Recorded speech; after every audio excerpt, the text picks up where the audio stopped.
Pangasinan State University, through instruction, research, extension, and production, commits to develop a highly principled, morally upright, innovative, and globally competent individuals capable of meeting the needs of industry, public service, and civil society. To become an ASEAN Premier State University in 2025.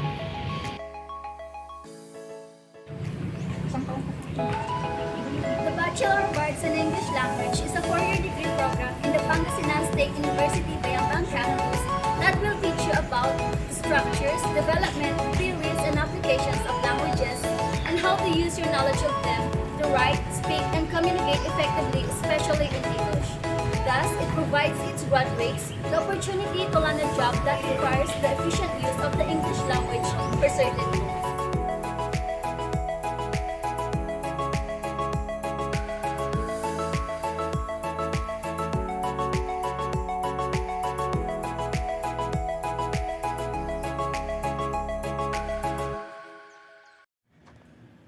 A conducive way towards an effective learning is a strong classroom environment.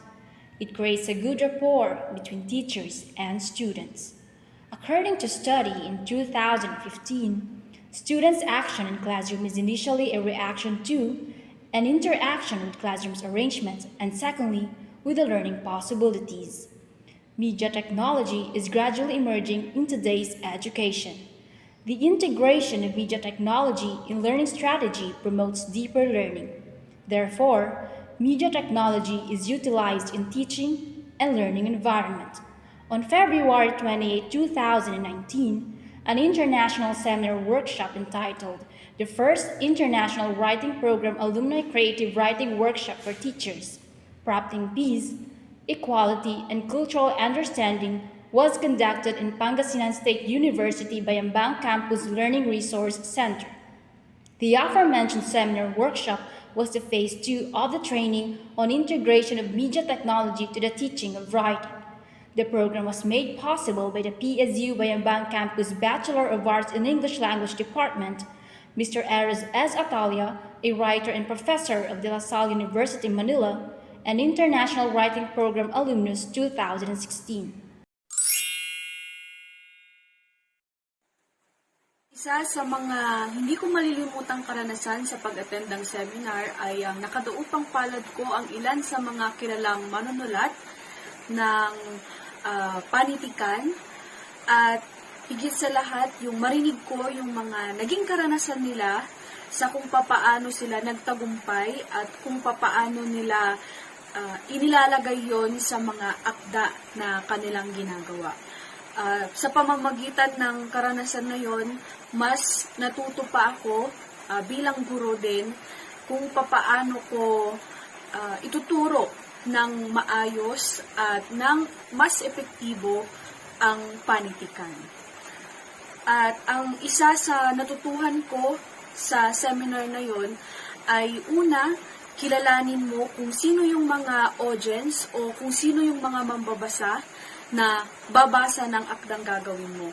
At yun yung isa sa mga sinasabi ko ngayon o tinuturo ko sa mga estudyante ko sa senior high school sa aming asignatura sa pagsulat na bago sila gumawa ng akda, dapat ay kilala nila o alamin nila kung sino yung mga babasa para mas madali nilang mapaabot kung ano yung mensahe na gusto nilang iparating. The program was brought to educate teachers about trends and the fundamental techniques in the different types of literary writing and intellectual property rights in the Philippines. The training highlighted the updates on children's literature. The topic was discussed by Professor Genaro Gojo Cruz of the LSU Manila. In his discussion, he presented some of the writing pieces wrote by Filipino authors. One of the writing pieces he presented was the children's book entitled Ang Mga Lambing ni Lolo Ding by Michael Coroza, illustrated by Maris Risolmi. The writing piece tells a story about the relationship of the grandchild to his grandfather. The character narrates his moment with his grandpa Ding and the lessons he learned from him. The takeaway in the story are the appreciation for grandparents and their role in their grandchild's life. Another point discussed in the program was intellectual property rights or the copyrights in the Philippines. The copyright law in the Philippines is officially known as Republic Act Number 8293.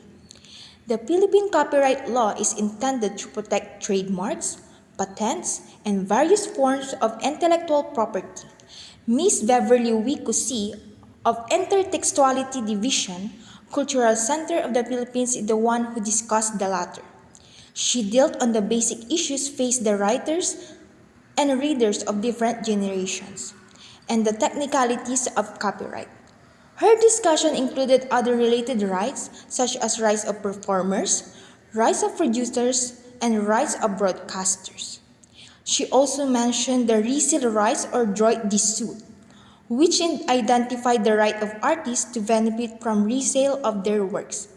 The third topic prompted in the program was the International Writing Program as a potential source of literary text by Professor Eros S. Atalia. In his presentation, he focused on creative writing, close reading, and ways on how to teach literature. Don't worry po sir, this will not take much longer. And so, ayan po, we know po that the IWP po or the International Writing Program po brings the international literature po to the classroom, various classrooms in the different parts of the world po, and they allow participants or individuals po to create their own work and able to present it.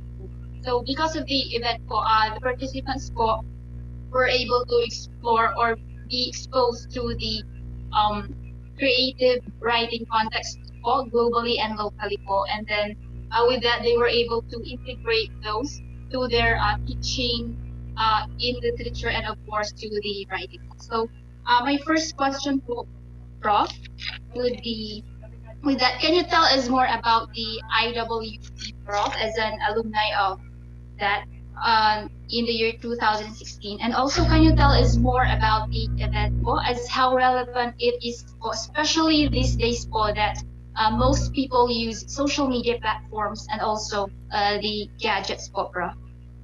Am I audible po? Yeah, say you're audible. Yung International Writing Program, nasa 50th year na siya, no? I think it's one of the most prestigious writing programs sa mundo, no? Sila nagpasimula ng pagtuturo ng creative writing. Sa kanila rin nanggaling yung neo-criticism o yung neo-criticism, no? Pinasimulan to, no, nung pag-aakala na pwedeng dalhin iba't ibang writers sa buong mundo, sit down together and discuss yung mga literary pieces nila. Okay? And then, yung hanggang nakarating siya sa maraming parte ng Asia at sa Philippines, no? If I remember it right, marami-rami na rin tayo naipadala, no? Nasa almost 50 na yata, no? Yung napadala natin ng mga writers here in the Philippines punta dun sa IWP. Pero hindi man laging taon-taon meron. May mga years na wala tayong representative. May mga years na minsan dalawa, minsan apat, minsan isa lang, no? Tapos we're there, no? We're sharing our works, no? We're discussing our works. Nagpe-present kami ng lecture, sinishare namin yung Philippine literature sa mga klase nila, and nagpa-public reading kami dun sa IWP. Tapos some of our works, no? Ginawa nila ng presentation, ginawa nila ng drama, ng dramatic reading, and then pumunta kami sa iba't ibang states, no? Ako nag-lecture ako sa Seattle, no? Nagturo ko ng flash fiction, tapos nagbasa rin kami, no? Sa iba't ibang states sa US, no? Sa 3-month program, wonderful program, kasama ko yung 30 writers from 32 or 33 countries, yon. Tapos sa Philippines, alam ko no, medyo marami-rami na tayong padala, no. Karamihan sa mga to nasa university, no, UP Ateneo Lasal, UST, at iba pang university. Pero karamihan nasa academe yung base ng mga pinapadala nilang mga writers. So sir, Prof, can you tell us more about its relevant po these days, especially po more on social media platforms na po ang prevalent po sa panahon po natin ngayon po? Yung kasi ano, no, we're discussing yung trabaho ng bawat isa, pinipresent namin, no. Tapos, nasa website din naman nung IWP yung mga sample works namin, so pwede nyo ma-access yung mga trabaho namin. Hindi naman lumalayo yung IWP dun sa nangyayaring trends sa technology ngayon. In fact, nakakatulong pa nga siya para makilala ng mundo yung trabaho ng bawat isang writer, no, sa bawat isang bansa. Hindi naman dapat kailangan pagsabungin, no, yung paglabanin yung written work doon sa social media kasi anything na pwede mong napapublish sa hard copy, pwede mong i-upload, no, sa social media, pwede mabasa at ma-access ng karamihan. Nade-decentralize at nade-democratize ngayon yung space at nagkakaroon ng access yung karamihan para mabasa ng bawat isa, no, yung trabaho mo, no. Dati kasi yung space pag-aari lang siya, no, ng iilang mga institution, iilang mga tao, nasa control lang siya ng iilang gatekeepers, no. But now, no, yung literature mo, yung gawa mo, pwede mo siyang i-share sa buong mundo, no, with the advent ng social media or ng technology. And each and every one of us ay pwede mag-benefit mula dito, di ba? Pwede tayong magpalitan ng mga trabaho natin.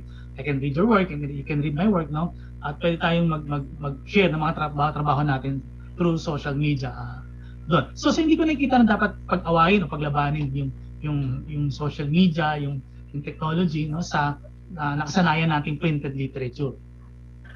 Yes, Prof. Thank you, Prof. So the next question po would be asked by Ms. Hannah po. She's also my ka-member din po sa docu po. Thank you, Prof. So, Ms. Hannah? Good evening, Yeah. sir. So I'm glad to meet you Hi. virtually po. Sir, so Prof, can you share to us your experience with the workshop as one of the speakers and be an IWP alumni 2016? What do you mean by workshop doon sa Pangasinan o doon nasa Iowa ko? Sa workshop po, dun po sa Pangasinan State University po, Bayambang Campus po. Sige, no. So nag-present kami doon, tatlo kami nag-present, no. Ako, si Miss Bebang, saka si Hinaro, no. Kanya-kanya kami ng link ng pinipresent namin, no. Kung si Hinaro, present siya ng nangyayari sa mga kwento pambata, si Bebang tungkol sa copyright, no. At ako dun sa Creative writing. creative writing, no. Intro to creative writing. Nakakatuwa kasi yung mga teachers na excited sila na sharing kanilang mga trabaho, na matuto, no, from one another, no, at mag-attempt, no, na magsulat at i-share yung kanilang mga trabaho.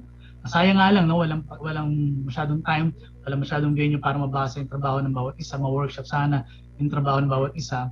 But then again, sana in the very near future, magkaroon ng pagkakataon na mabasa natin yung trabaho ng mga participants doon, and will come up ng isang publication para ma-publish yung mga trabaho nila. Another question from Anna. So, what are some of your tips, sir, about regarding the workshop held? Most of also creative writing po. Ma-share dun sa participants yung kaunti naming nalalaman tungkol sa creative writing, ano yung mga opportunities, ano yung mga platforms, ano yung trends, no? At saan makukuha ng mga materials, kung sakaling gusto ituro ang World Lit, Philippine Lit, and Asian Literature, no? O European Literature, by giving the website of IWP. No? Sa IWP kasi doon, pwede yung ma-access yung iba't ibang sample work ng iba't ibang writers from different countries, from different regions, from different years. So if you need writing materials or reading materials, nandoon sa website ng IWP. So, shinare namin to para mas makatulong dun sa mga teachers na nangangailangan ng materials, nangangailangan ng konting input tungkol sa creative writing.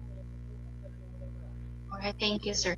Since you mentioned po, Prof, that sayang na pwede sanang ma-share po yung mga works po ng mga participants ng last event po.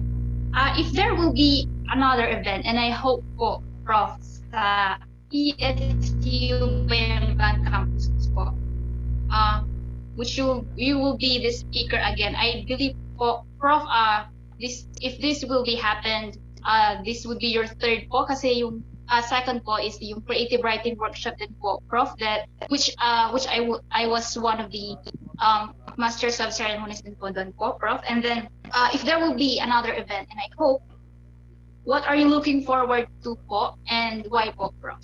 Why are you Ah, looking forward to that? Sana yung mismong output na, yung mga naisulat na magawa natin ng close reading, tapos ma-workshop natin, no? Tapos magkaroon tayo ng interaction with the author, at paano siya share ng author, ano yung kanyang intention, and ano yung nakasulat, and paano natin siya tutulungan na marating yung intention ng kanyang sinusulat versus dun sa nakasulat sa papel, no? Mag-iba kasi yun, no? Kung ano yung intention mo sa nakasulat, no? Minsan kasi, we as writers, so napakalinaw sa atin yung intention natin, no? Pero kapag nakasulat na, hindi na siya ganun kalinaw. That's why nakakatulong yung workshop na para matulungan yung writer na maging mas malinaw yung kanyang intention sa kanyang sinusulat. So, sana in the future na magkaroon na ng pagkakataon na we sit down together in a very personal na intimate na venue na oras para makapag-share tayo ng trabaho natin. Hanap natin ng publisher or magkakaroon tayo ng parang zine, self-publish na mga trabaho ng mga participants natin. All right. Prof, thank you very much for your time. The program was attended by 34 participants from the faculty of Pangasinan State University Bayambang campus. The objectives of the training are to encourage teachers to be proactive in terms of supporting students' writing and to enrich teachers' facility on the many complex avenues of literary and copywriting. After the program, the participants are expected to acquire unconventional ways of writing, engage in creative writing for local and international publication, and discover and develop talents at the grassroots level. Teachers are expected to create a classroom environment that is conducive to effective writing for all learners. In addition to being writers, teachers also need to be adept about pertinent linguistic, pedagogical, and psychological concepts which are necessary in helping students to write creatively.